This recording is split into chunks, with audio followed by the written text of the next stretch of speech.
alumnos y alumnas de quinto B, Save las Gaviotas, y hoy os vamos a presentar el libro de Un bosque en el aire, cuya autora se llama Beatriz Osís. Beatriz nació en Madrid en 1972.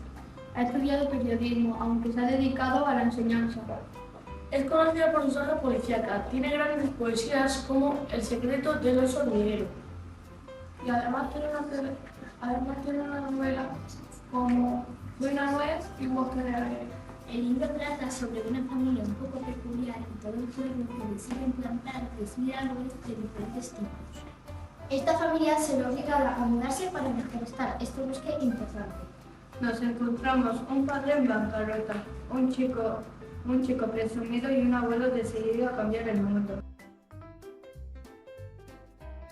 Junto a un pueblo gracioso participando en el bosque donde vive historias tranquilas.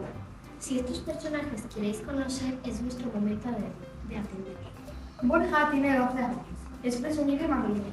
Su padre Martín es alto y tiene el pelo castaño. Su abuelo es todo un personaje, grandullón, adinerado y jubilado, con ganas de mejorar el planeta. También aparece Katsumi, una coreana que no sabe español, pero muy sabia. Y todo el pueblo la adora, y muchos vecinos más, que si queréis conocer el libro tenéis que leer. Nos gusta el libro porque los personajes son graciosos y divertidos. Dicen cosas como, serás hijo de ciudad. Nos ha gustado que el tema principal fuera la naturaleza, porque nos da una lección de cómo tratarla. Hay muchas cosas curiosas y frases llamativas, como por ejemplo letroflato, menudo culebrón, mi tripa están haciendo un concierto y otras cosas disparatadas. También usaban un pudding que olía a menta y a hierba buena. Y salió volando de un columpio.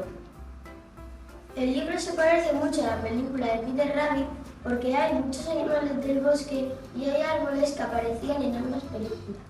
Te animamos a leer el libro porque te vas a divertir un montón. Y además te vas a reír mucho con los personajes más locos. Y vas a aprender a cuidar el medio ambiente de una forma muy sencilla. Ha sido un placer contaros nuestra reseña.